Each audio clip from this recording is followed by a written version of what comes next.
Oke, saya mau permudahan kita untuk belajar bersama-sama karena kedatangan kita di gereja adalah belajar firman Tuhan. Firman Tuhan ataupun kita mengajar bahwa Roh Kudus itu mengajar dan mengingatkan. Jadi inilah pekerjaan Roh Kudus. Amin. Saya percaya di dalam saya dan dalam kita semua mengajar dan mengingatkan.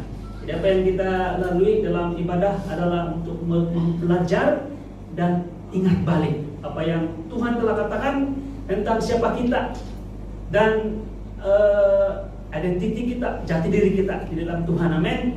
Oleh karena apa yang Tuhan telah selesaikan sempurna bagi kita di kayu salib. Oke. Nampak jelas kan? Haleluya, puji Tuhan. Ini adalah tema yang saya bawa pada hari ini, apa yang kita akan belajar bersama-sama. Nah, saya ingin beritahu kita pada hari ini bahwa apa yang kita belajar ini sebenarnya rutin, sudah menjadi kehidupan kita setiap hari. Amin. Pertanyaan-pertanyaan yang bagaimana saya dipimpin oleh Roh Kudus, bagaimana saya tahu itu Roh Kudus yang memimpin saya dan sebagainya, kita akan coba jawab pada hari ini. Amin. Nah, tapi saya mau beritahu kita pada hari ini bahwa sadar atau tidak sadar kamu dipimpin oleh Roh Kudus. Boleh? Amin. Karena hidup kita bukan berdasarkan saya sadar, saya tahu baru yang Tuhan, baru saya dapat bahwa Roh Kudus pimpin saya, bukan. Tapi saya percaya Roh Kudus pimpin saya, itu kalau kita berdasar. Saya ulang balik. Kehidupan kita orang percaya bukan berdasarkan yang oleh karena itu baru saya tahu yang memang saya tahu Roh Kudus pimpin saya. Tidak, kita tidak perlukan bukti. Kita tidak perlu apa yang kita nampak atau apa yang kita rasa dan sebagainya untuk tahu Roh Kudus pimpin kita. Yang kita perlu ialah percaya Roh Kudus memimpin kita. Boleh bersama dengan saya. Jadi apapun yang kita belajar sini bukan yang how to, tapi revelation ataupun pengungkapan apa yang sedang berlaku. Tapi juga membangkitkan iman, dan tujuan kita belajar firman Tuhan ini untuk membangkitkan iman sehingga bila kita tahu kita punya situs, orang Indonesia bilang situs, situasi kita, kedudukan kita berani untuk percaya. Amin. Firman Tuhan mengatakan kita ada keberanian percaya untuk mendekati takhta kasih karunia. Kan? Saya tidak ada masuk lagi teks ini, tapi saya mau sebut ini adalah berani. Firman Tuhan mengatakan kita ada keberanian. Jadi maksudnya ada situasi yang kita tidak berani untuk masuk dan mendekati dan juga embrace, merasakan, menerima kasih karunia Tuhan. Karena artinya banyak faktor, antara lain adalah kamu merasa tidak layak, kan? Kita merasa tidak layak, kamu merasa bahwa kamu jauh dari Tuhan, dan sedih juga bila kita Tuhan jauh dari kita, ataupun kita merasa bahwa somehow, somewhere kita harus bayar sesuatu, kita harus buat sesuatu dulu, baru kita boleh berani percaya. Tapi firman Tuhan pada hari ini adalah untuk supaya kita berani. Nah, bila saya bilang berani, kita akan dapat membuat pilihan yang tepat sebagai orang percaya. Amin. Dalam banyak situasi di depan kita berhadapan dengan pilihan.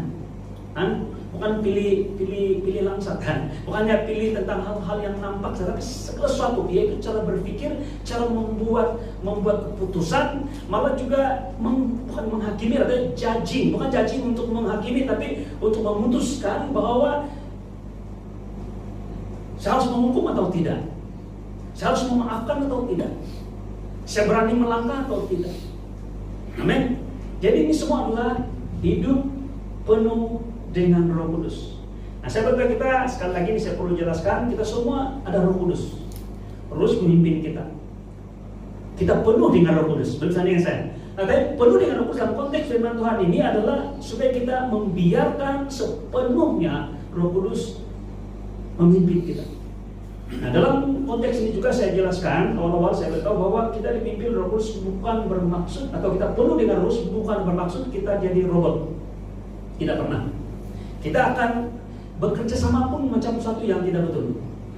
Tapi kita membiarkan, malah lebih tepat Roh Kudus membiarkan kita untuk bersama dengan Dia willingly, dengan rela untuk mau aminkan dan memilih ikut apa yang Roh Kudus katakan dan suruh kita buat. Kita boleh pilih untuk tidak. Tapi jangan risau, Roh Kudus tidak akan biarkan kamu, tidak akan tinggalkan kamu. Tapi kan kita akan menerima kesan daripada pilihan kita. Itu cause and effect. Dalam dunia ini kita masih merasakan semua itu. Boleh? Nah, jelas juga bahwa apapun pilihan kita, Anda dan saya tetap adalah orang benar. Boleh bersama dengan saya? Tetap orang benar. Malah jikalau pilihan yang kamu buat, keputusan yang kamu buat itu salah, kamu masih orang benar.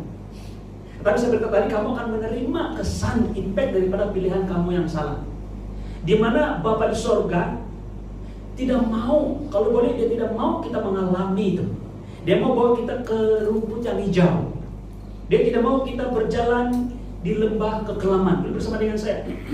Kalau kita lihat firman Tuhan sangat jelas, dia katakan Tuhan adalah gembalaku, Ia membimbing aku, Ia menuntun aku, Ia membawa. Tuhan semua iya, Tuhan yang bawa. Tapi bila aku berjalan, maksudnya kita buat pilihan sendiri dalam lembah kekelaman, bukan Roh Kudus bawa sana, kamu sendiri bawa.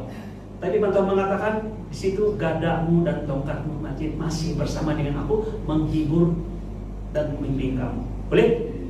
Tapi jelas Tuhan mau supaya kita tidak ada di lembah kekelaman. Pada satu ketika dulu saya mengalami hal seperti ini, kesaksian awalan. Saya bagi secara general saja, dimana kalau inilah jalan hidup kita sebagai orang yang kita dalam istilah si Arifin itu rata-rata yang bagus lah kan. Tiba-tiba kita jatuh dalam jurang. Waktu jatuh dalam jurang, banyak orang kalau mengalami seperti ini tidak kerasa. Saya cakap secara umum. Ada orang yang terus mengeluh meninggalkan Tuhan. Saya katakan meninggalkan Tuhan, saya tidak lagi bergereja dan sebagainya. Tuhan tidak pernah dapat ditinggalkan, boleh? Kalau tinggalkan Tuhan tidak pernah dapat tinggalkan. Dia berserta dengan kamu selalu. Orang-orang yang sana pikir di luar sana, orang Kristen yang pikir dia sudah tinggalkan Tuhan, Tuhan tidak pernah tinggalkan dia. Dia mau lari di mana? Kan? Firman Tuhan mengatakan di ujung dunia situ kau berada. Kan? Di paling bawah Yesus ada. Kan? Dia pegang kunci maut. Teman Pak, dia kunci maut. Nah, bukan yang bilang, oh itu si Hades yang pegang. Tidak. Yang orang yang ini macam itu si Hercules punya uncle kayak itu. Si Zeus punya adik, si Hades. Yang itu tidak. Yesus yang pegang kunci maut. Bukan dari iblis, tolong. Di mana kita mau pergi? Tuhan tidak akan tinggalkan kamu. Tapi ketika saya berada di situ, saya ada keberanian mengatakan pilih Tuhan. Walaupun saya di sini dalam lembah ini, tapi saya bilang, saya mau. Kalau saya katakan, saya pastikan, saya bilang diri saya akan naik balik. Saya bilang, kamu tahu apa Tuhan bilang, David? No. Kau pikir kau naik balik, kau tidak akan dapat naik balik. Saya yang angkat kamu balik di tempat yang sepatutnya. Waktu dia cakap begitu dengan saya menangis. Tuhan jadi tidak pernah dibawa, tidak pernah. Kau rasa kau dibawa, tapi sudah angkat kamu. Yang dibawa adalah saya, yang mati adalah saya, kamu hidup. Tapi sudah buat keputusan yang salah, sudah buat tindakan yang tidak tepat, sudah merasa berada di bawah. Tuhan bilang, no, saya sudah angkat kamu. Nah, Denny, I put you back there. Kamu sudah di sana, malah tidak pernah berada dalam kedudukan seperti kamu pikirkan. Hidup penuh dengan Roh Kudus adalah dengan penuh kesadaran bahwa kita tahu siapa kita dan kita berani untuk membuat pilihan yang tepat. Walaupun ada hal-hal, jangan pikir yang hal-hal yang besar saja. Pilih pasangan hidup. Apalagi dalam hal keuangan, mau melabur tidak melabur. Bukan dalam hal-hal yang kecil. Untuk mengucapkan terima kasih atau tidak. Untuk menerima, bukan memberi ya, menerima orang beri atau tidak. Kan? Untuk membiarkan orang ya kan kita ada barang yang kita sayang, bahkan orang pakai barang kita kan. Untuk biarkan orang pakai itu. Dalam hal-hal yang remeh-temeh, hubungan dengan keluarga, suami istri dan sebagainya. Kita perlu Roh Kudus, penuh dengan Roh Kudus, penuh dengan penyertaan Roh Kudus. Dan kita biarkan Roh Kudus dan kita akur dengan apa yang Roh Kudus katakan tentang kita, tentang situasi itu, apa yang harus kamu buat. Dan saya beritahu kamu amaran awal-awal, boleh? Sebagai amaran awal-awal. Apa yang Roh Kudus akan beritahu kamu, pimpin kamu selalunya bertentangan dengan norma atau rasional, kebiasaan, selalunya. Malah saya berani cakap 99,99% yang dunia katakan itu berbeza dengan apa yang Kudus akan katakan kita. Dia akan membuat kamu melakukan hal-hal, saya katakan melakukan semua tindakan, membuat keputusan, melangkah dan sebagainya, hal-hal yang luar biasa. Sehingga kamu satu peringkat akan tidak mempercayai fakta berbanding dengan firman Tuhan. Saya rindu kalau dia bilang si dikenasian, saya video ini sudah sampai untuk makan daging, dia bilang iya. Saya memberi kamu daging hari ini. Amin. Tapi tidak, sebenarnya Tuhan sangat sayangi kita. Ada cara dia akan sampai dengan resipi yang baru, mungkin black pepper. Oh, haleluya, daging black pepper. Haleluya. Amin. Jangan dulu lah, kita ada apa? Makan spesial hari ini. Haleluya, Tuhan pimpin perjalanan kita. Terjadi sesuai dengan rencana Tuhan. Amin. Oke, mari kita lihat firman Tuhan. Dalam Efesus pasal 5, 15 ayat 18 sampai 18. 18 dia katakan begini, ini sebabnya kenapa kita perlu sampaikan ini. Karena kita perlu dengar. Kita berada di dalam dunia yang semakin fragile. Dan ada saudara kita yang post di SMB BOB 2. Dan itu saudara, dia katakan penampian. Betul, itu Alkitab dia. Dalam akhir zaman ini kita mengalami penampian. Menampi, mengatap. Dalam Alkitab mengatakan itu kegoncangan. Malah dia katakan hanya bukan di bumi, di langit juga ada bilang. Jadi berbicara tentang hal-hal fisikal yang akan berkesan kepada kerohanian kita. Kita punya iman. Tapi firman Tuhan mengatakan itu berlaku supaya yang tidak tergoncangkan, supaya yang tidak tergoncangkan tinggal tetap. Jadi kegoncangan penampian ini supaya yang akan ditampi itu yang memang perlu ditampi. Begitu sama dengan saya. Jadi kita sama-sama ditampi tapi supaya tinggal tetap. Kalau macam tadi kan beraslah itu parot terbang, yang tinggal tetap itu tinggal di ribu. Itu adalah Anda dan saya. Supaya jelas nampak kemurnian. Amin. Iman kita. Nah, saya katakan iman kita adalah, ada orang bilang saya beriman, tapi dia beriman pada apa? Pada kekuatan dia. Dia pikir tentang apa yang dia sudah buat, apa yang dia perlu buat, apa yang dia dapat buat, apa yang dia gagal buat, apa yang dia separuh-separuh buat. Tapi bagi kita yang iman kita bersama, iman sebenarnya adalah tidak ada dasar perbuatan. Maksudnya semua apa yang kita percaya Yesus buat sempurna, cukup untuk Anda dan saya. Sebenarnya mengapa? Yang tinggal tetap itu adalah orang-orang yang percaya pada kasih karunia Tuhan. Saya percaya. Maksudnya banyak yang so-called Christian akan mengalami penampian ini, kegoncangan ini. Oke, firman Tuhan ayat 15 saya katakan begini, karena itu perhatikanlah saksama dengan saksama bagaimana kamu hidup, betul kan? Bagaimana kamu hidup? Maksudnya sekarang sini Tuhan mau mengajar Anda dan saya yang muda-mudi, termasuk kami yang dewasa. Jangan bilang itu Bapak punya tanggung jawab, tidak. Anda, yaitu tanggung jawab Anda dengan Anda. Nah, pertanyaan tanggung jawab sih maksudnya tanggung jawab iman. Amin. Yaitu perhatikan bagaimana kamu hidup. Dan janganlah seperti orang bebal. Saya beritahu ini di sini.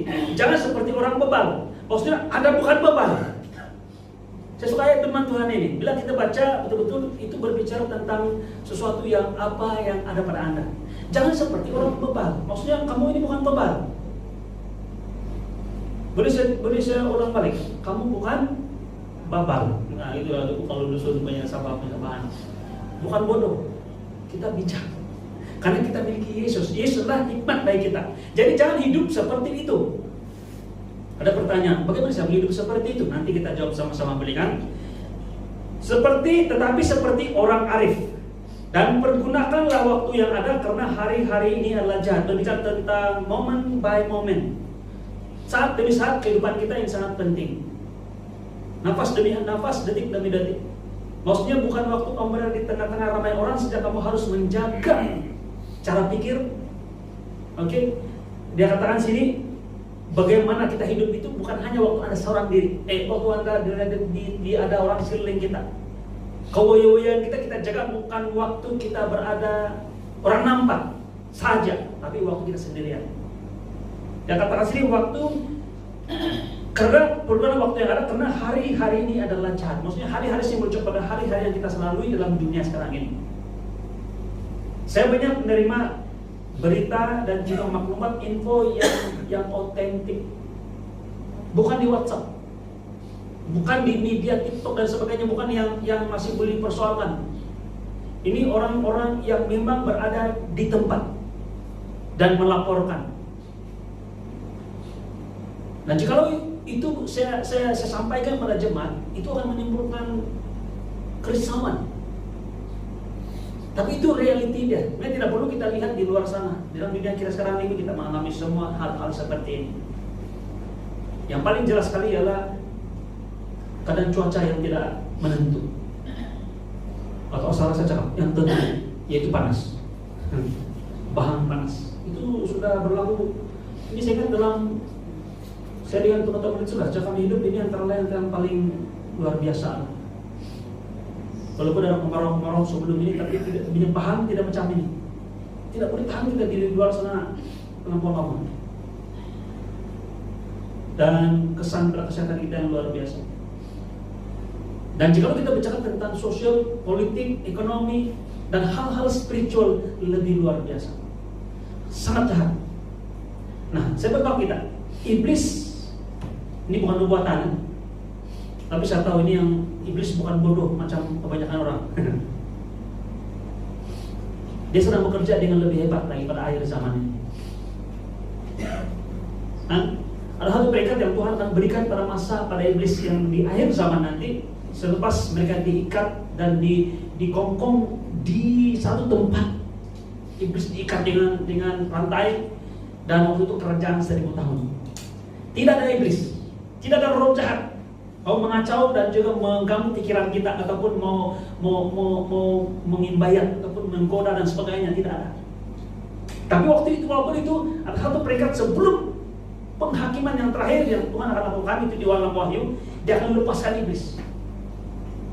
Nah, ini kesempatan yang luar biasa yang perlu diambil untuk memenangkan, saya katakan istilah memenangkan, ataupun lebih tepat menjatuhkan lebih ramai orang-orang percaya, atau orang-orang yang tidak percaya supaya tidak percaya pada Tuhan. Tapi pada zaman akhir ini, sebelum kedatangan Yesus yang kedua kali, iblis melakukan hal yang sama. Walaupun dia tahu dia ada peluang mungkin dalam 7 tahun kesengsaraan besar akan datang ini, tapi dia mau pastikan. Kenapa dia melakukan hal ini yang begitu luar biasa? Karena dia tahu bahwa anak-anak Tuhan, bersama dengan saya, anak-anak Tuhan, Anda dan saya akan diangkat sebelum waktu tersebut. Jadi sebelum pengangkatan, iblis mau dia katakan seperti apa Paulus katakan, sehingga dia katakan orang-orang pilihan pun hampir-hampir tidak diselamatkan. Saya katakan begini, tapi kita diselamatkan, orang pilihan diselamatkan. Bersama dengan saya. Tapi di situasi seakan-akan seperti mereka pun hampir-hampir tidak boleh diselamatkan. Jadi kita harus diligent, kita harus, saya katakan sini, melihat dan mendengar firman Tuhan yang saya katakan seperti yang kita sampaikan bersama-sama ini, dan juga firman Tuhan yang kita dengar selama ini. Begitu identiti kita sehingga kita boleh katakan tidak dengan jelas kepada godaan iblis ini. Macam-macam. Jadi banyak orang terjemahkan daripada konsep ini, pemahaman ini melalui tanda anak-anak dan sebagainya. Oke, tapi kita akan belajar bersama-sama. Macam yang baru-baru divaksinasi dikaitkan dengan tanda anak-anak. Jadi ini salah satu yang saya percaya banyak orang-orang Kristen di luar sana yang mentafsir hal ini sebagai pekerjaan iblis. Tapi saya beritahu kamu, peperangan rohani yang paling hebat berlaku, yang mengatakan hari-hari ini adalah jahat, bukan di China, di Wuhan, bukan di kuburan, bukan di atas gunung tempat peperangan kita tinggi gunung kita perang secara rohani sana, bukan juga di swak ataupun di tempat-tempat yang gelap dan sebagainya, tetapi dalam pikiran kita. Peperangan itu berlaku dalam pikiran kita. Ini sebab apa kita harus mengisi. Firman Tuhan mengatakan mengajar dan mengingatkan. Saya mendahulukan, saya mau katakan ini, berbicara tentang apa yang kita tahu, apa yang kita ingat, apa yang kita telah diajar oleh firman Tuhan.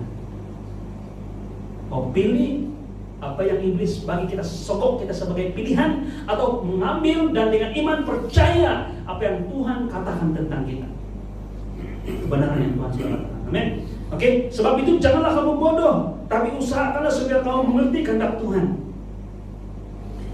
Saat kamu dipimpinkan datang ke gereja, tapi kamu tahu kan, dalam rentetan pagi hari ini, masa dan keputusan yang kamu ambil, kamu bersama Roh Kudus. Kamu boleh katakan Roh Kudus pimpin kamu, Roh Kudus bilang hari ini, today gereja. Kamu bilang mau pergi pasang apa yang beli pasang serap? Tinggal tempat-tempat lain kan, ataupun mau tidur saja. Tapi akhirnya dengan berat hati kamu, oke lah saya pergi. Kamu bekerja sama dengan iblis, dengan Roh Kudus. kamu menerima ide Roh Kudus. Dan kita berada di sini. Amin. Mengapa firman Tuhan mengatakan usahakan supaya kamu mengerti. Bila kita mengerti pembaharuan minda kita tahu apa yang kita buat itu tepat sesuai dengan firman Tuhan, sehingga kita menindakkan apa yang lebih senang untuk kita berdasarkan apa yang dunia katakan. Contohnya cari duit, tambah pendapatan, tambah income dan sebagainya di hari yang semuanya kita berada di gereja. Kamu pilih hal yang orang bilang, kenapa? Tuhan kau beri kasih jatuh dari langit, itu beras dia bilang. Sabtu dia cakap apa? Karena main gereja, orang. Dia mau pergi merubah, orang. Rumah tu teh tua kasih mentari surga baik dari gereja. Jadi kita sanggup percaya hal-hal yang macam itu. Orang bilang apa ini? Tapi saya suka dengan Sadrak, Mesak dan Abednego. Dia bilang walaupun Tuhan tidak tolong kami tetap percaya Tuhan juga. Saya suka betul itu. Kalau saya ada umat macam itu, yang betul orang. Itu iman yang luar biasa. Walaupun Tuhan tidak percaya langit itu beras, saya masih di gereja. Begitu Pak? Haleluya. Tapi Tuhan menjanjikan hal-hal yang menurut saya kita. Amin. Tuhan ada janji. Tuhan mau bagi kita. Ada sesuatu yang dia mau bagi dengan kita. Ada berkat. Jangan risau. Amin. Tuhan bagi kita kasih karunia yang tidak layak yang terima. Itu cukup bagus. Tapi saya beritahu kamu, apabila kamu terima kasih karunia itu dan kerjaan kasih karunia itu kemurahan yang Tuhan bagi kepada kamu itu, Tuhan bagi lagi upah sama kita. Tidak ada double bullying itu, double trouble lagi. Haleluya. Dia sudah bagi kita free walaupun tidak layak. Kita ambil apa yang kita dapat itu, kita usahakan lagi. Talenta Tuhan bagi pada kita, dia bagi lagi kita sebagai upah. Maka yang awal-awal modal bukan dari kita. Haleluya. Mengerti kata Tuhan. Jadi kita dengar, belajar firman Tuhan. Kita mengerti kata Tuhan. Jadi mengapa kita harus betul-betul belajar. Sentiasa penuhi pikiran kita melalui pembaharuan minda kita ini. Inilah pertobatan yang sebenarnya. Dan janganlah kamu mabuk oleh anggur. Ini hanya satu apa orang bilang analogi atau perbandingan. Ya kalau begini, janganlah kamu mabuk oleh anggur karena anggur menimbulkan hawa nafsu, tapi hendaklah kamu penuh dengan roh. Ya katakan begini. Saya tidak tahu sama ada di Efesus dalam ada isu tentang minum lah, mungkin ada, saya tidak tahu. Tapi jikalau kita lihat dari firman Tuhan ini kan jangan kita prasangka ini firman Tuhan yang asalnya daripada si Paulus tulis untuk orang Efesus, situasi di Efesus dan sebagainya. Tapi jika dia gunakan tentang anggur ini, kita boleh belajar yaitu melalui bagaimana pengaruh anggur terhadap hidup dalam kehidupan kita, cara pikir kita, pergerakan kita secara fisikal, keseimbangan kita dan sebagainya. Demikian juga kita bila dipenuhi dengan Roh Kudus. Tapi saya percaya maksud firman Tuhan ini adalah supaya kita mengalami ini, yaitu kita full of the Holy Spirit. Amen. Kita penuh dengan Roh Kudus. Oke, saya perlu jelaskan sebelum kita pilih ayat yang seterusnya, yaitu bahwa kita semua ada Roh Kudus. Boleh bersama dengan saya? Roh Kudus cukup. Penuh sih maksudnya adalah apabila kita fully serahkan dan juga berkiblat, katakannya, berharap dan let's membiarkan Roh Kudus memimpin kita. Dan kita hanya sedikit daripada perkataan, tindakan, pikiran yang kita lakukan. Amin. Mari kita lihat firman Tuhan sesungguhnya. Ini peranan Roh Kudus. Ini peranan Roh Kudus dalam hidup kita. Saya tidak ikut kronologi. Saya pikir pasal 16 dulu karena Roh Kudus sebagai penghibur itu dibicarakan dalam Yohanes 14 lebih awal. Tapi tidak apa, saya masuk dulu ini. Dan karena begini, Yohanes 16 ayat 13. Tetapi apabila ia datang, itu Roh Kudus, yaitu Roh kebenaran, ia akan memimpin kamu dalam seluruh kebenaran, sebab ia tidak akan berkata-kata dari diri sendiri, tapi segala sesuatu yang dengarnya itulah yang akan dikatakannya, dan dia akan memberitakan kepadamu hal-hal yang akan datang. Ada dua hal ini yang penting. Yang pertama ialah dia memimpin kepada kamu pada seluruh kebenaran. Yang kedua ialah memberitahu kepada kita hal-hal yang akan datang. Kalau saya baca firman Tuhan ini, saya bilang Tuhan, saya mau tahu bukan hanya seluruh kebenaran, tapi hal-hal akan datang. Kamu tahu kalau Paulus beritahu kita sudah awal-awal, dia sudah tulis dalam Alkitab, dalam Wahyu. Tapi bagaimana kita paham Wahyu? Itu yang sangat istimewa. Dan Roh Kudus yang akan memberitahu kita apa yang akan terjadi pada masa akan datang. Bukan kita pergi tanya orang-orang yang peramal, penenung dan sebagainya, tidak. Ada cara Tuhan. Amin. Ada yang mentafsir ini, dia katakan begini. Tiba-tiba ada di awal jemaat yang dapat penglihatan apa yang akan berlaku. Amin, boleh berlaku. Oke, boleh bersama dengan saya. Tapi apa yang saya mau tegaskan sini, yaitu firman Tuhan mengatakan, Ia akan memimpin kamu ke dalam seluruh kebenaran. Sebab di antara kita di sini yang sudah boleh dan berani percaya, saya tahu seluruh kebenaran. Saya pribadi, saya juga masih belajar. Kita belajar betul. Tapi saya percaya Roh Kudus akan memimpin kita kepada seluruh kebenaran. Dan dalam konteks pribadi, setiap kita ada kebenaran yang general, yang umum, itu ialah Anda tidak lagi ada dosa. Boleh bersama dengan saya? Kebenaran di sini maksudnya ialah kebenaran dalam konteks kehidupan kita sehari-hari. Adakah ini yang tepat, ini yang salah? Harus saya buat. Adakah saya harus bersedih? Adakah saya harus menangis? Atau haruskah saya mengampuni? Haruskah saya berdiam? Haruskah saya bercakap? Haruskah saya mengadu atau mendiamkan diri? Haruskah saya berdoa atau didoakan? Dan hal-hal itu, kebenaran yang tepat. Saya katakan sini pilihan yang tepat. Yang tadi saya katakan ialah pilihan yang tepat kamu buat pada waktu yang tepat.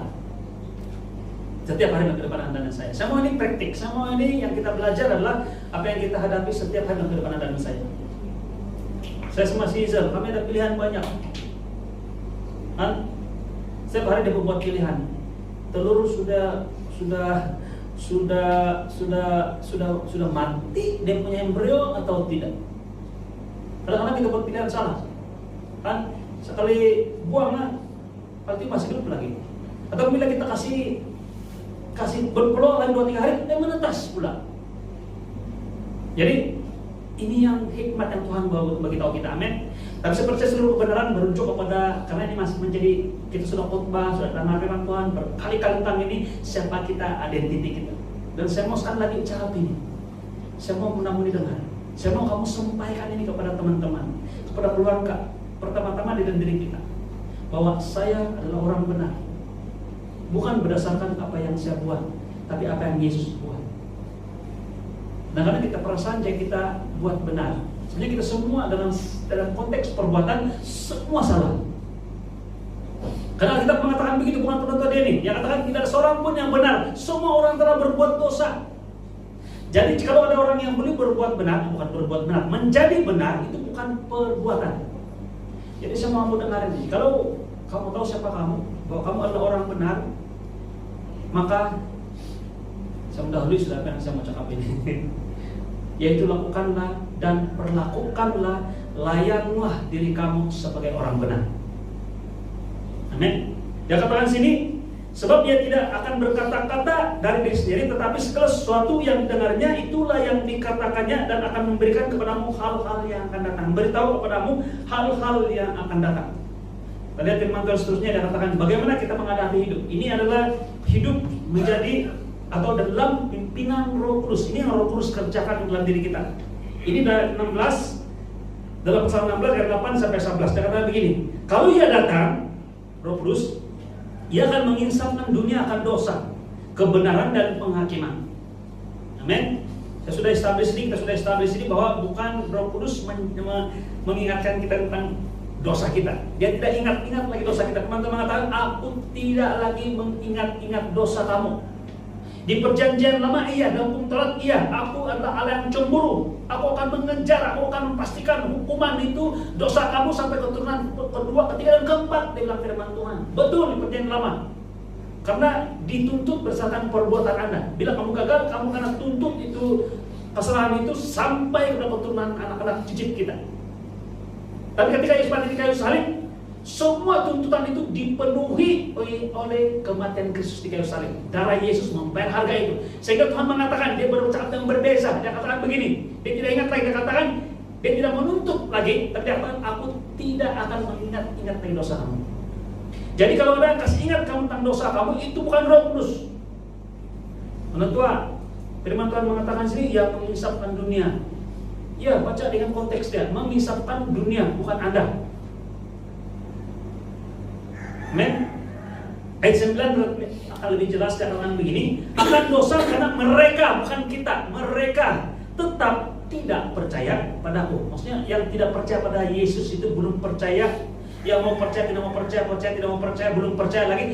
ataupun yang langsung mengutuk Yesus dan sebagainya, mereka yang diinsat, Roh Kudus sedang bekerja di kalangan mereka, bukan di dalam mereka, di kalangan mereka, untuk memberitahu mereka bahwa mereka perlu Yesus. Mereka ini orang berdosa, bukan Anda dan saya. Dan kalau kita ada kata ayat 10, akan kebenaran. Kenapa? Karena aku pergi kepada Bapa dan kamu tidak melihat aku lagi. Yesus mengatakan, kamu orang benar. Walaupun saya tidak bersama dengan kamu, Roh Kudus bersama dengan kamu. Penyertaan itu berserta dengan kamu itu tetap selama-lamanya. Amin. Kamu clear, tidak ada masalah, tidak ada isu dan sebagainya. Dan akhirnya yang ke-11, akan penghakiman. Nah ini penting, karena penguasa dunia ini telah dihukum. Jadi penguasa dunia telah dihukum. Tidak perlu balas dendam. Semua sudah diurus oleh Tuhan Yesus. Amin. Mari kita lihat seterusnya. Ini yang ayat yang keempat, pasal 14 yang saya tidak kronologis saya katakan tadi.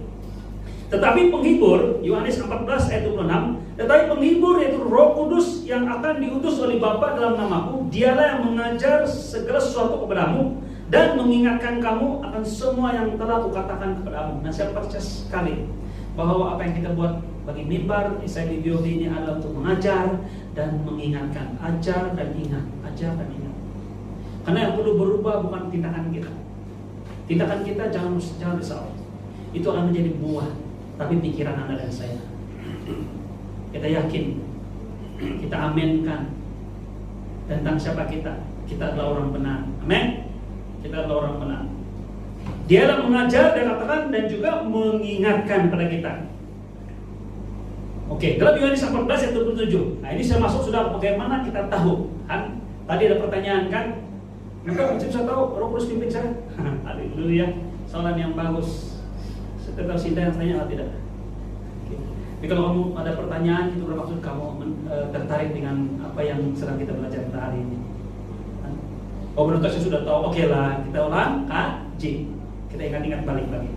Yohanes 14 ayat 27. Damai sejahtera yang kutinggalkan bagimu, damai sejahteraku kuberikan kepadamu. Dan apa yang kuberikan tidak seperti yang diberikan di dunia kepadamu. Janganlah gelisah dan gentar hatimu. Amen. Ayat firman Tuhan ini bagaimana kita baca?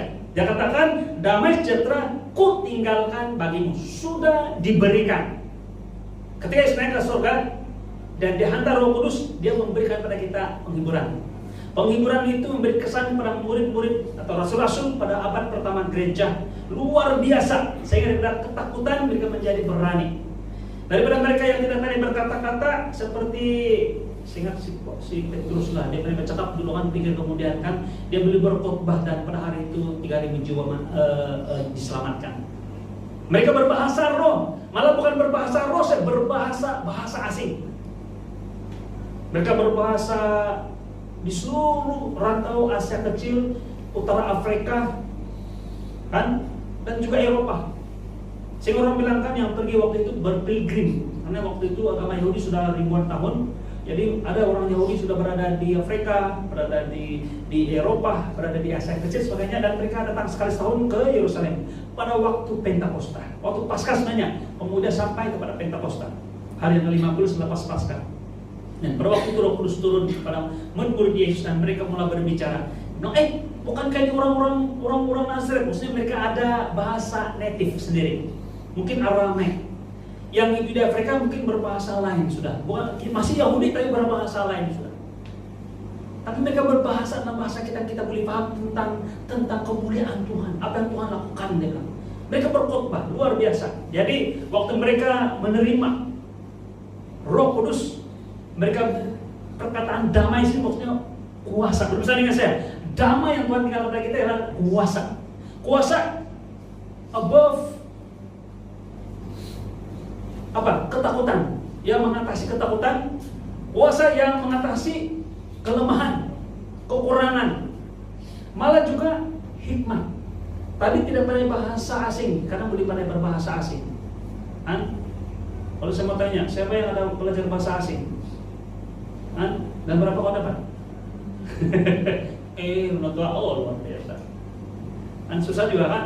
Tapi hikmat Tuhan luar biasa. Orang-orang pada waktu itu tidak ada terpelajar. Mereka tidak, waktu itu saya ingat IMS belum wujud lah waktu saya ingat. Tapi mereka belajar bahasa asing kan. Maksud saya berkata sini, damai sejahtera Tuhan tinggalkan bagi mereka itu luar biasa. Mereka menjadi berani, bold, bukan takut, bukan risau, bukan tertekan, tapi penuh dengan sukacita, luar biasa. Kan? Oke. Jadi Anda dan saya sudah terima Yesus.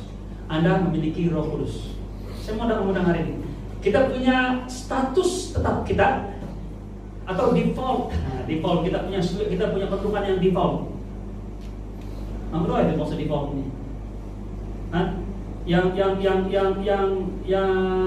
factory setting. Nah, boleh? Ini orang saya paham ini, orang saya itu. Factory setting, bukan kamu pergi buat apa? Tweak sana, tweak sini sendiri punya setting. Sudah lari sana lari sini, jadi klik factory setting. Factory setting kita adalah damai. Boleh bersama dengan saya? Kamu pernah dengar orang bilang, kalau saya rasa damai, baru saya buat keputusan. Itu bukan pimpinan Roh Kudus. Tapi kalau damai kamu diganggu, yes. Kehadiran tidak damai itu yang baru.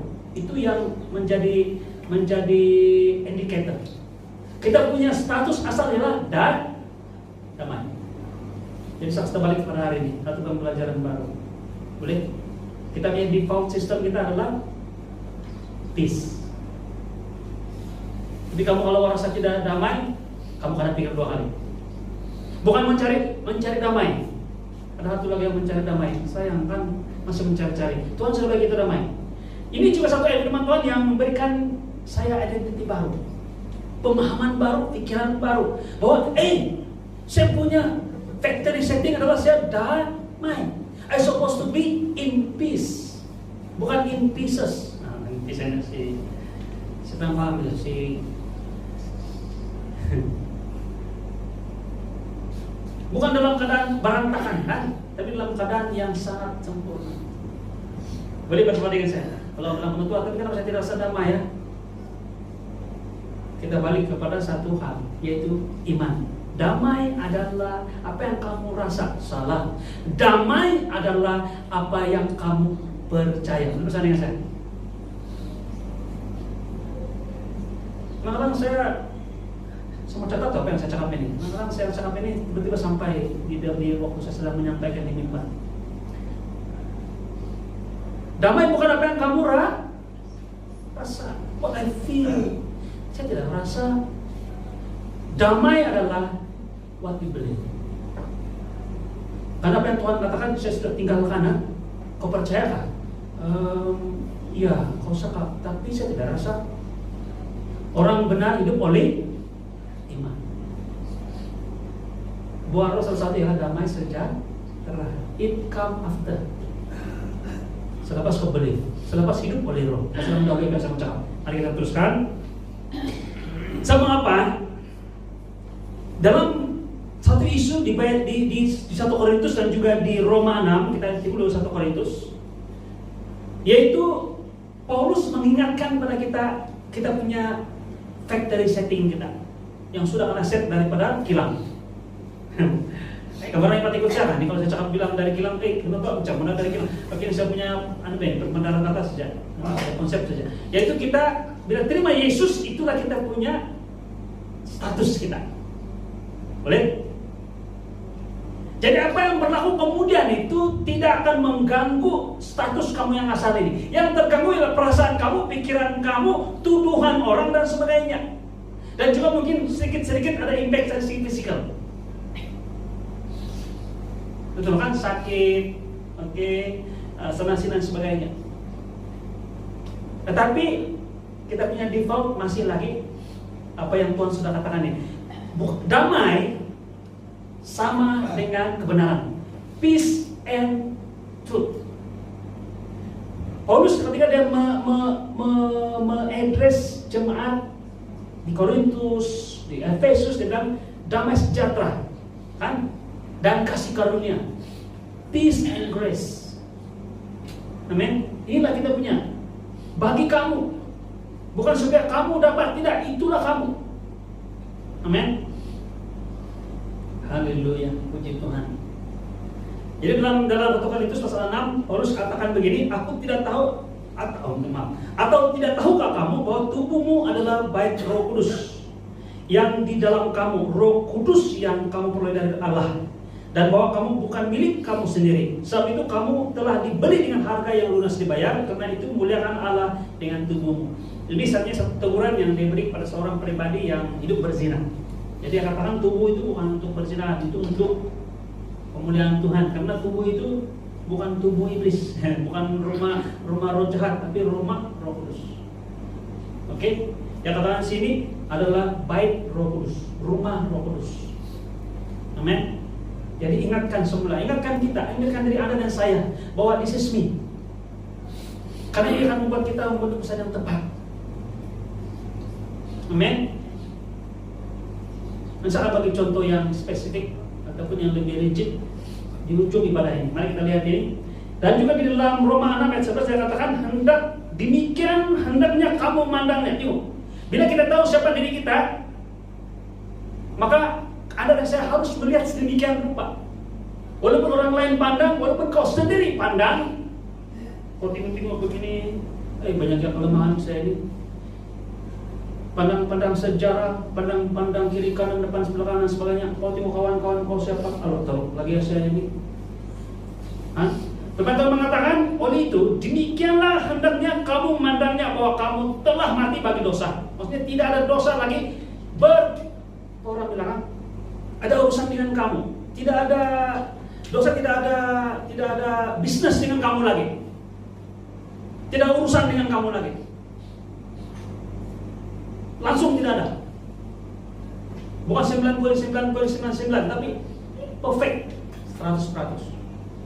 Teman-teman mengatakan, demikianlah kamu memandangnya bahwa kamu telah mati bagi dosa, tetapi kamu hidup bagi Allah dalam Yesus. Ini ada obligasi. Sedikit ada obligasi yang Paulus beritahu pada jemaat di Roma. Dia katakan, oleh karena kamu orang benar, dalam 1 Korintus dia katakan, dia ingatkan pada pemuda ini ataupun pada jemaat di Korintus, dia katakan, itu tubuh kamu ini baik Roh Kudus. Jadi pergunakanlah, permuliakanlah Tuhan sesuai dengan dia punya fungsi, Roh Kudus. Di dalam Roma dia katakan bahwa inilah identiti kamu, karena Yesus telah mati. Kalau membaca dalam Roma 6 tentang kematian Kristus, dan mengapa identiti kita berubah oleh karena kematian Kristus untuk anak dan saya sekali untuk selama-lamanya. Di sinilah dikatakan sekali untuk selama-lamanya, selain daripada yang terdapat dalam Ibrani, dalam Roma ini.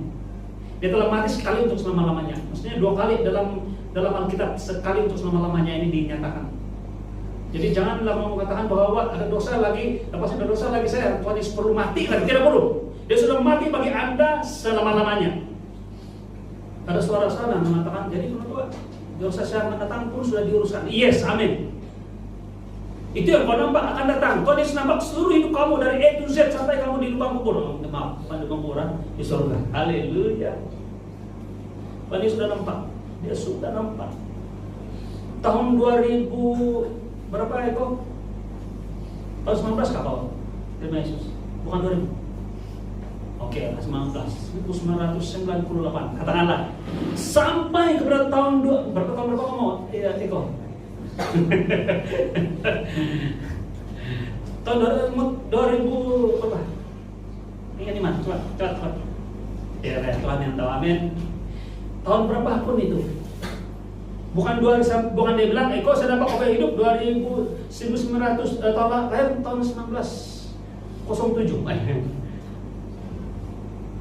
Macam mana tua? 1971 lahir, dia bilang, oh sampai 2023 dia mati untuk saya. Tidak.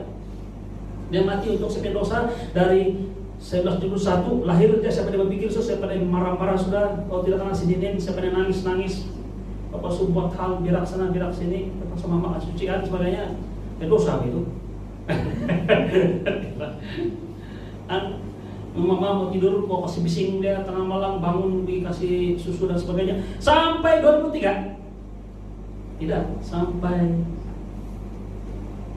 selamat pagi. Amin.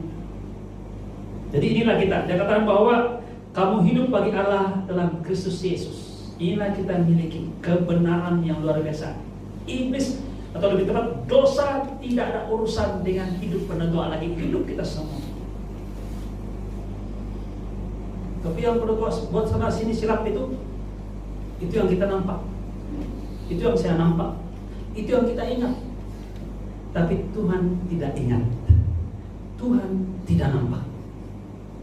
Dan hiduplah demikianlah kamu memandangnya.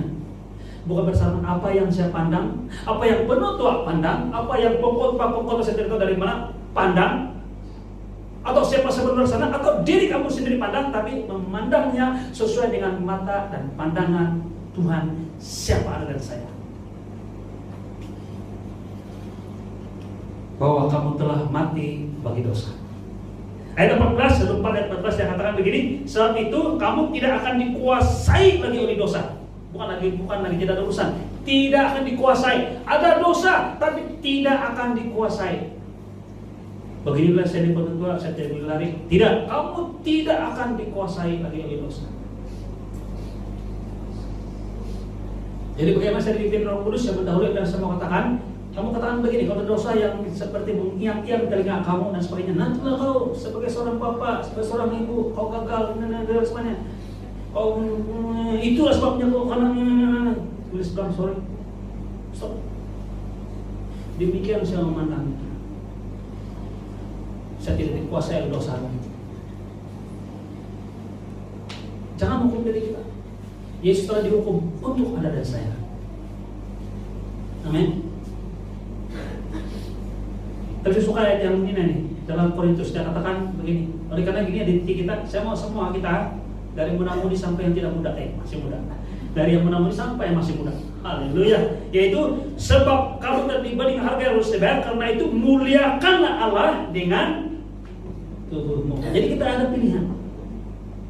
I choose to live wisely. Saya mau pilih untuk hidup sedemikian rupa ini karena siapa saya. Bila kamu katakan begitu, kamu sedang dipimpin Roh Kudus, kamu setuju apa yang Roh Kudus tentang diri kamu, pernyataan apa yang Tuhan katakan pada diri Anda pandang seperti apa yang Roh Kudus mau kamu pandang, mengerti dan melihat itu. Dan kamu menitahkan apa yang orang cakap, apa yang dunia cakap, apa yang kadang-kadang institusi cakap, atau apa yang iblis cakap. Dan selalu dia cakap di pikiran kita. Inilah area peperangan yang sangat luar biasa ini. Bodoh waktu iblis. Tidak, saya bijak. Bodoh kau, saya bijak. Kalau kau tidak tahan, sudah saya jalan begini. Dalam nama Yesus, pergi kau iblis. Kalau macau kerja kau. Pikiran-pikiran yang tidak betul ini. Kau bilang gitu kan. Tapi yang sedih kan itu bukan dari pikiran kita, bukan dari sekeliling kita. Sudah, kalau nama Yesus pergi iblis, tapi jangan sekuat-kuat lah, nanti dia akan persen. Tadi Yesus berapa begitu ya kita biar. Si Petrus, anak manusia harus pergi ke Yerusalem, ditangkap dan disalibkan. Dia bilang, terus yang Petrus, tidak, jangan, kau sini saja. Kami akan selamatkan kau, kita jangan pergi Yerusalem. Mati. Nyah kalau iblis dia bilang. Begini si Petrus. Bukan ada Petrus, iblis yang sedang bekerja oleh si Petrus. Amin. Boleh. Haleluya. Mari kita teruskan. Demikian kau memandangnya menurut roh dan menurut daging. Kita balik ini semua tutup sudah. Boleh ya? Tutup sudah. Mungkin ini jadi part 1 enggak panjang-panjang kita mau jalan jauh hari ini. Haleluya. Oke, dalam begini, dalam Galatia pasal 5 ayat 16 17 ada perkataan yang saya ingin kita lihat dalam ayat 16. Saya katakan begini, maksudku ialah hiduplah oleh roh. Inilah dipenuhi dengan Roh Kudus. Hiduplah oleh roh, maksudnya hiduplah ada satu pernyataan arahan ataupun cadangan ataupun apa lagi? Dorongan, saya suka dorongan. Yaitu kita ada pilihan untuk hidup atau tidak, menurut atau tidak. Maksud Paulus di Galatia, isu di Galatia adalah mereka mulai balik kepada isu-isu berkaitan dengan hal-hal nampak, ibadah, perbuatan, tanda-tanda, dan yang semua itu disimpulkan oleh Paulus sebagai daging. Dan yang lebih istimewa adalah dia bagikan dua hal ini kepada dua, yaitu kasih karunia ataupun pengetahuan.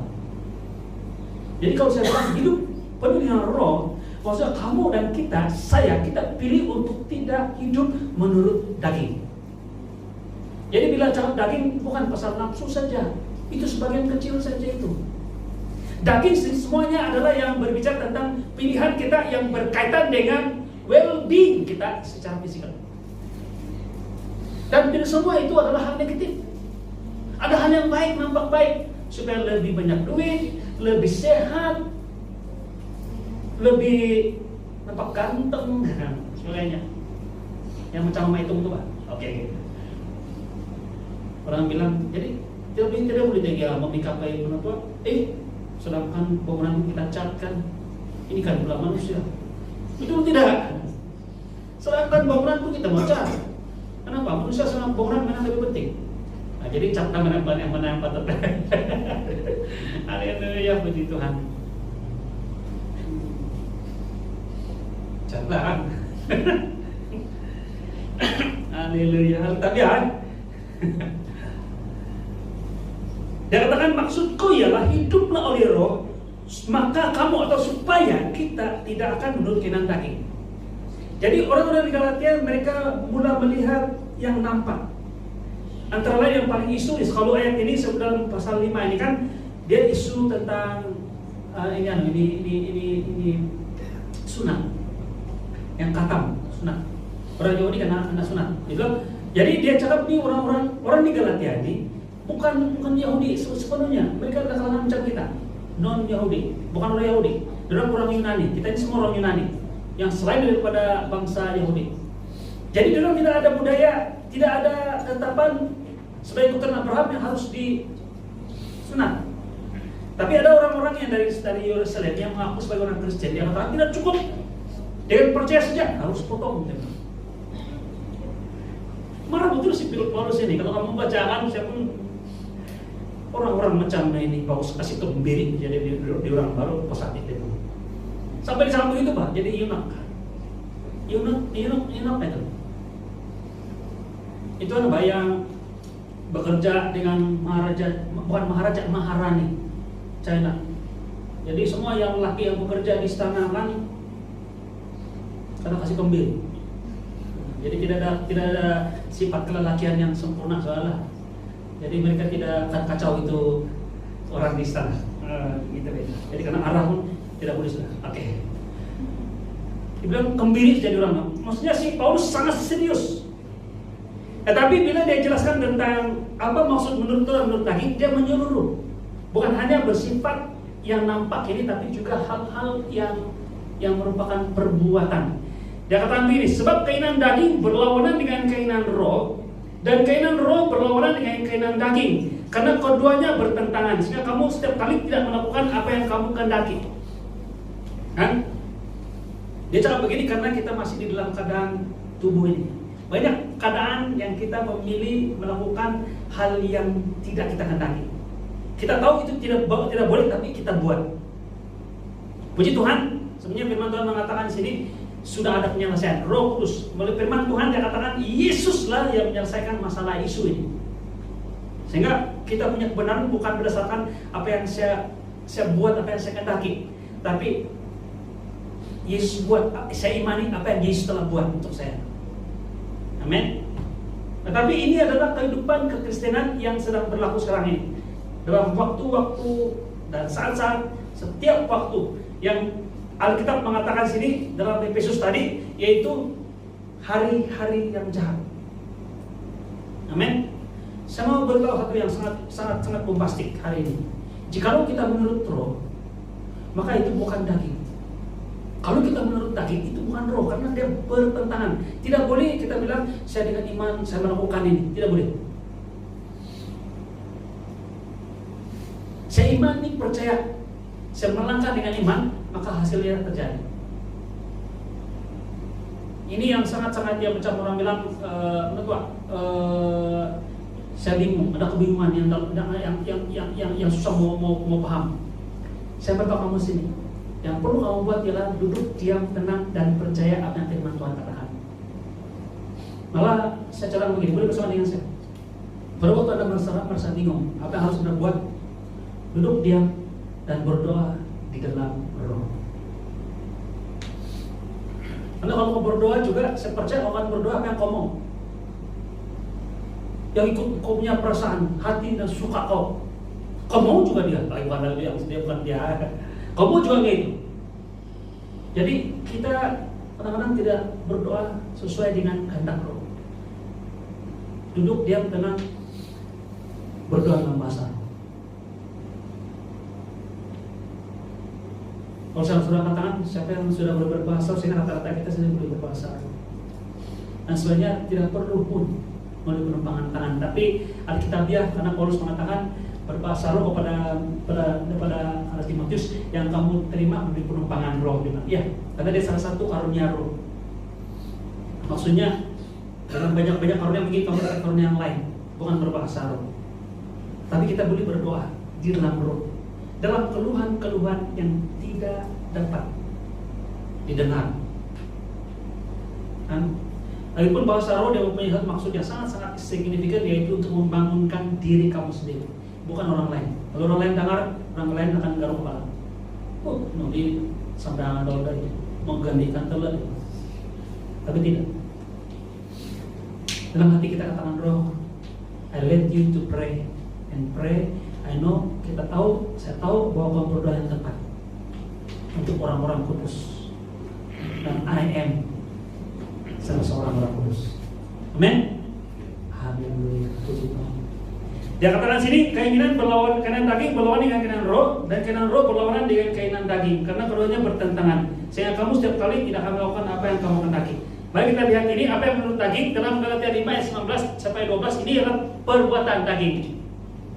Yaitu perbuatan daging telah nyata, yaitu percabulan, kecemaran, hawa nafsu, penyembahan berhala, sihir, perseteruan, perselisihan, iri hati, amarah, kepentingan diri sendiri atau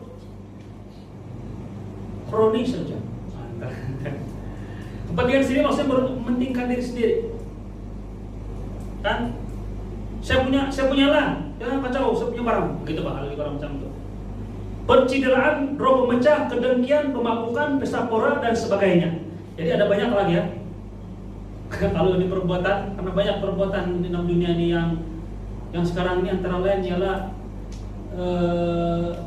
menghantar message palsu melalui media massa. Jadi waktu itu si Paulus belum nampak lagi tindakan seperti ini, dia terus dia tambah sebagainya, gitu. Amin. Dia tidak akan dia katakan terhadap semuanya kuperingatkan kamu seperti yang telah kubuat dahulu, bahwa barang siapa melakukan hal-hal yang demikian, ia tidak akan mendapat bagian dalam kerajaan Allah. Ini sangat serius, karena dia berbicara tentang adakah Anda berharap pada kasih karunia ataupun pada kekuatan daging kamu. Amin. Saya membawa kita untuk melihat ini secara lebih terus sebagai orang yang percaya. Kita tidak ada masalah keselamatan. Malah setiap perbuatan kita yang salah yang ada dalam kesenarai sini tidak akan memberi kesan pada Anda dan saya. Bukan karena kamu percaya pada kasih karunia Tuhan, kamu terlepas dari semua ini. Kita masih hidup dalam daging, kita masih ada perasaan, kita ada kelemahan, kekurangan dan sebagainya. Tapi itu tidak memberi kesan, karena teman-teman mengatakan kita tidak dikuasai dari dosa. Jadi penuntut, why bother? Kenapa mau susah mau khotbah supaya kami tahu semua ini? Tidak ada masalah, kami ada masalah, ada problem dari segi perbuatan pun only take care of. Betul, tapi saya sudah tahu awal-awal tadi, dia akan memberi impact dan kesan kepada hidup Anda dan saya, keluarga kita dan sebagainya. Tuhan mau kita selamat serba serbi. Tuhan mau kita memilih untuk dipimpin ke air yang tenang, ke rumput yang hijau. Memang betul lah, masih mau berjalan di lembah kekelaman. Kau mau jalan, tapi ada Tuhan sana. Betul, tapi kau ada di tempat kekelaman, mesti ada impact dia. Somehow, someway terpecah duri.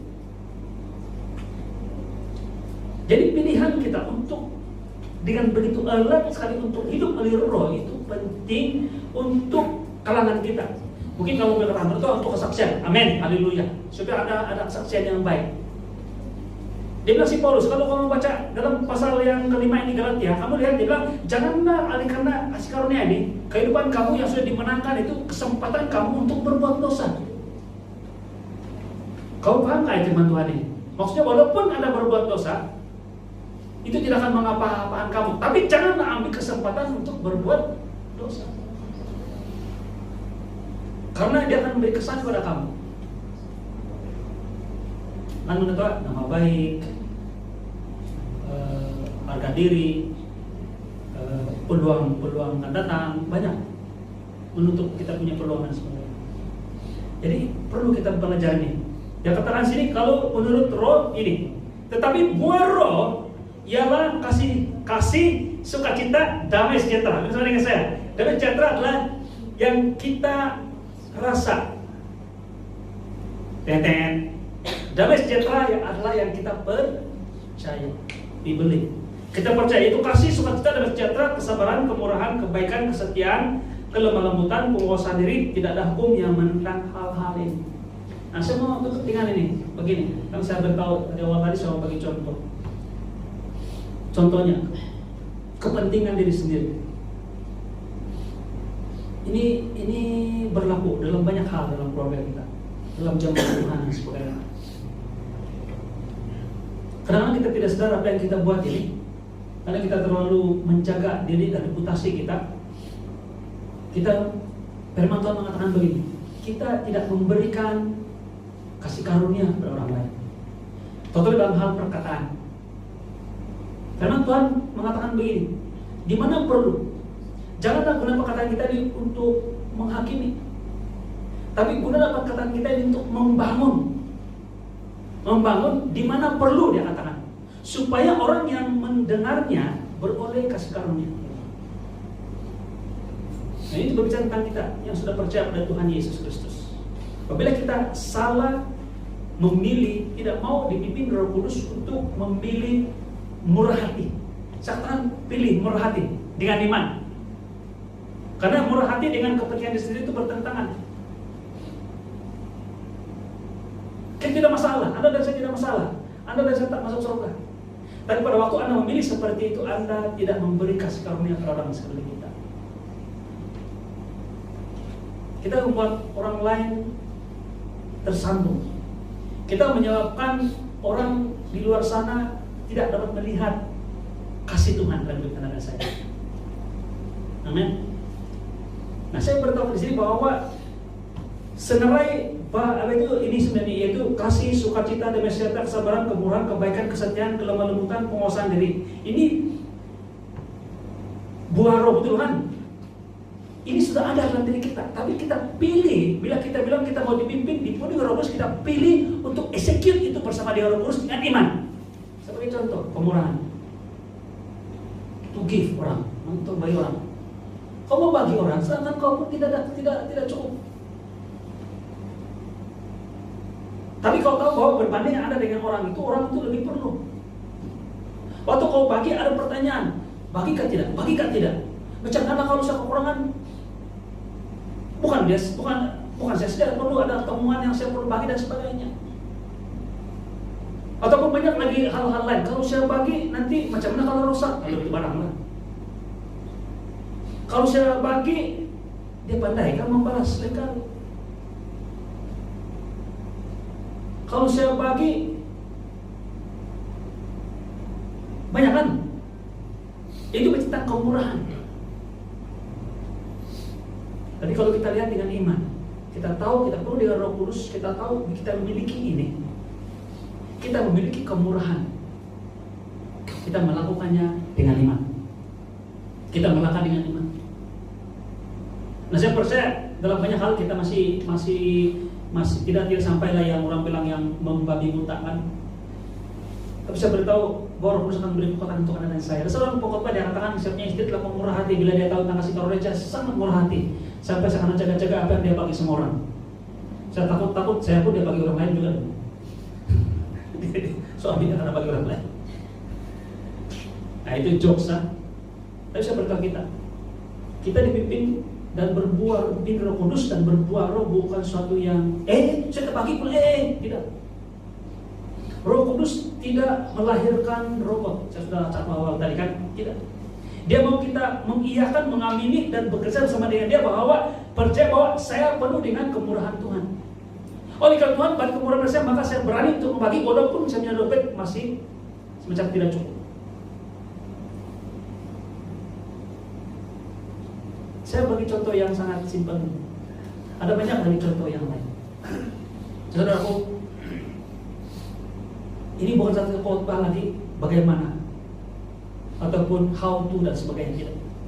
Ini firman Tuhan mengingatkan kita siapa kita dan mengingatkan kita untuk dipenuhi dengan Roh Kudus dan membuat pilihan yang tepat. Contoh yang saya bagi hanya satu saja. Tapi banyak keadaan situasi yang sama seperti Roh Kudus akan memberi memimpin kamu untuk melakukan hal yang tepat. Tapi dengan pikiran seperti ini, saya tutup dengan ini, bahwa saya boleh dan saya melakukan ini dengan pilihan saya, dengan sokongan dari Roh Kudus, kebenaran yang saya terima bahwa inilah saya yang saya miliki. Yang default saya adalah damai sejahtera penuh dengan kuasa. Saya sudah balikan, damai sejahtera adalah kuasa, keberanian, boldness, malah hikmat. Di mana hikmat itu Tuhan? Yang itu si Petrus berbahasa orang Afrika itu, dia bukan orang Afrika. Terus orang paham. Hah? Waktu dia di penjara, Roh Kudus pimpin dia keluar dari penjara, orang tidak nampak dia. Kuasa luar biasa, itu lebih daripada Iron Man punya itu kuasa. Luar biasa. Tapi itulah identitas kita. Dipenuhi harus saya pilih bersama-sama dengan Roh Kudus bahwa ini saya, oleh itu saya bertindak seperti ini. Dan sebenarnya itu bukan tindakan atau perbuatan kita, itu adalah buah Roh yang sudah ada pada anggaran saya, yang cuma mau nyatakan saja. Amin. Mari kita lihat firman Tuhan ini, saya tutup dengan ini. Jadilah bijak. Ayat yang sama. Jadilah bijak. Saya percaya perkataan ini bukan berarti bahwa Anda tidak bijak, tapi jadilah seperti siapa diri Anda yang sebenarnya, penuh dengan hikmat. Karena Roh Kudus, Roh Yesus adalah mana dan saya. Karena itu perhatikan dengan saksama bagaimana kamu hidup. Janganlah seperti orang bebal, tapi seperti orang arif. Perkataan bijak sini ialah arif. Dan pergunakanlah waktu yang ada, karena hari-hari ini adalah jahat. Janganlah kamu bodoh, tapi usahakan supaya kamu mengerti kehendak Tuhan. Maksudnya dalam waktu-waktu itu, jangan terus bertindak. Duduk, pikir apa yang Tuhan katakan tentang ini situasi. Kalau berkaitan dengan tadi kita bicara tentang ekonomi, keuangan dan sebagainya, Tuhan mengatakan kamu bukan cukup, tapi kamu berlimpah-limpah dengan berkat. Malah firman Tuhan mengatakan, aku beri kamu hidup, bukan hidup setengah hidup, tapi hidup dengan penuh berkelimpahan. Dan konteks sana adalah secara material, tetapi juga rohani, secara sosial dan secara ekonomi juga, keuangan kita. Amin. Sehingga kamu berani untuk melakukan hal-hal yang luar biasa. Saya tutup dengan ini. Siapakah yang layak menerima contohnya kemurahan hati ini? Siapa yang layak terima?